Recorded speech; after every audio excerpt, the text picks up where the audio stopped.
week I told you that I was excited to watch the Saints. I was excited to learn some things in the preseason. My contention is on a lot of good football teams with settled quarterback battles, preseason is pretty monotonous. If you are a grinder and you want to get into the 49th spot on the roster, the 50th spot on the roster, who's going to find that special teams niche or that reserve nickelback role? I love you, but I don't have that bone in my body. But the Saints aren't in that spot. The Saints have a lot of positions open. The Saints have a quarterback battle that is not settled. The Saints have some things to play for that aren't on the scoreboard. And that's fascinating. And I thought that while the game was a bit of a tough watch on Sunday against the Chargers, there was information there. And I think there will be information to come out of the Saints camp in the next 72 hours. You look at Sunday, how the game plays out, both what the performance looks like and in what order it comes with what unit. And I think you're going to find some information. And I have not ruled out at all that next Monday or Tuesday, Kellen Moore comes to the podium and says, hey, this is our starter. And if you made me guess right now who that starter would be, I would guess Spencer Rattler, but I would not feel convicted in my guess. It would be just that. I do think it's reasonable to deduce that Tyler Shough will start the game on Sunday. That has not been announced. Kellen Moore is intentionally playing some cat and mouse there. He's not going to give the media or the fan base anything too salacious or anything to chew on there. He's just going to continue to give these guys some reps, to split them up rather equally, and see what the results are. When you consider what this game should look like, and this is another guess on my part, but it's fairly educated, I feel like Jacksonville's going to put some guys out there early. This is the game that you would play your starters for the longest period of time. For some organizations, that may be 2 drives. For some organizations, it may be 2 quarters. Who knows? Who knows what exactly they're going to do with this Jaguars unit on Sunday. But I think you're going to see the Saints put some starters out there on offense. I think Shough will be with them, and I think you'll see Rattler try to operate with the 2s against some reserves for Jacksonville. That's my guess. And I think that really quality play from one of them, combined with maybe some mistakes from the other, could tip the scales significantly. I'll talk about this next week, but I'm just giving you a foreshadowing about what next week's going to sound like. I do not believe the Saints are in a position in the 3rd preseason game to send Jake Haener out there for 4 quarters. You can do that with Breeze. You can even do that with Derek Carr. When you are trying to identify your next franchise quarterback, those reps should not be wasted on a guy who's not going to be the franchise quarterback, and Jake Haener is not going to be the franchise quarterback. You want to play him in the 4th quarter next week? Fine. But Shough and Rattler should play. They should play. And they should play on Sunday. I think they will play on Sunday. That is the biggest storyline, and I would not sit here and bury that lead under any circumstance. But there are some things I want to see as well. Let's look at the secondary. If you listen to our interview that we did with Luke Johnson a little bit earlier today, he said that Julian Blackmon has had an interception in 3 consecutive days of training camp. Some of that against other opposition, one being the Rams. That's exciting. You're looking for help back there at safety. I think it's reasonable to suggest a month ago we thought, hey, Tyrann Mathieu is going to be back there with Justin Reed. But Blackmon's come in. He's made a bunch of plays. You also have Jordan Howden, who's kind of been for his time in New Orleans, and you've got Jonas Sanker, who's made some plays.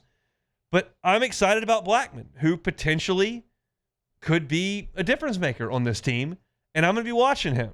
And I think you're going to get a chance to watch Quincy Riley play a good bit on Sunday.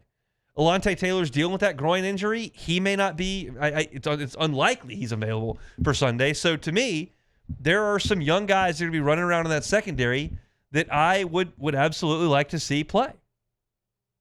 Here's another guy I would kind of like to see play, although I'm not as confident he's going to get significant minutes. Chase Young. I loved the Chase Young signing last year. 1-year deal, fairly cheap, high upside, 26-year-old player, massive talent. What can you get out of him? And if you just go straight to the Football Reference page, or just go straight to the Pro Football Focus page, or just go straight to the stats page, there's not a ton of objective data on Chase Young to suggest he had a great year.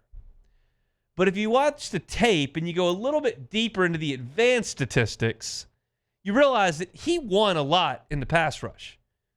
And I love the nugget that Luke gave us in the last hour about Chase Young saying, hey, he was unblockable against the Rams in that practice. And that's against starters for the Rams. Because that's encouraging.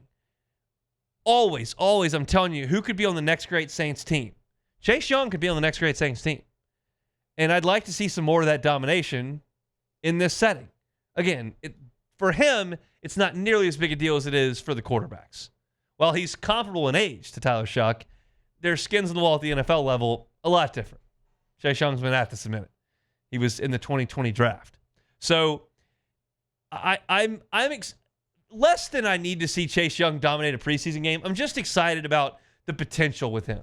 Because all good teams have got dominant edge players, and the Saints may have struck a little bit of gold with the cheap prove-it deal with Chase Young, who appears to be kind of happy here. So I want to see what he's got. And then you start to look at some of the younger guys who played pretty well last week. You start to look at Brian Brzee. You start to look, as I mentioned, at Blackmon. You would look at Quincy Riley. You would look at Jalen Ford. You would look at Danny Stutzman. You would look at those guys, even Christian Boyd, who had nice days against the Chargers. These guys are all really talented. Anyone can go out there with that talent level and have a really good preseason game. What about a second one? What about a third one? What about continuing to build on what you saw early in the preseason? That's exciting. Not because I think they need to be huge pieces to the Saints' playoff push this year, because I think they need to prove themselves as building blocks. And if you're going to let Devon Godshaw have the day off for much of it, then I want to see Christian Boyd. And if you're going to tell Demario Davis, we don't need you today, which I don't think they do, I want to see Danny Stutzman. And if you're going to tell, Justin Reed to have a seat, well, I want to see Julian Blackmon and Jonas Sanker. That's the exciting part of this. Not that they can fill out the end of the roster on a playoff team, which is what the preseason's usually for, but to kind of show that they've got a chance to break out and become something. Because this is the part of the season where we're most likely to see some of these draft picks take some steps forward. Because when you get to the regular season, the guys with the skins on the wall are going to do the majority of the playing, most likely. This is your look at some of the young players. I certainly wouldn't put, Fuaga and Banks in that conversation. They're going to play. I wouldn't put Brzee in that conversation. Obviously, he's going to play. But some of these guys are reserves. This is your chance to watch them. I think that's an exciting thing as you get ready to play the Jaguars in the Dome coming up on Sunday. So noon kickoff. Ross Jackson will be there for LouisianaSports.net. You can read his postgame stuff there, and we'll certainly react to it here on Monday. We'll be uploading all that to Hunt on Saints as well. So look there at Saints and Jags coming up Sunday from the Dome. Hey, it's Hunt. Thanks for watching Hunt on Saints. Before you leave, help us out a little bit. Hit that like button, leave your comments in the section below, and hit that subscribe button so you get all our content right here from Hunt on Saints. We'll see you next time.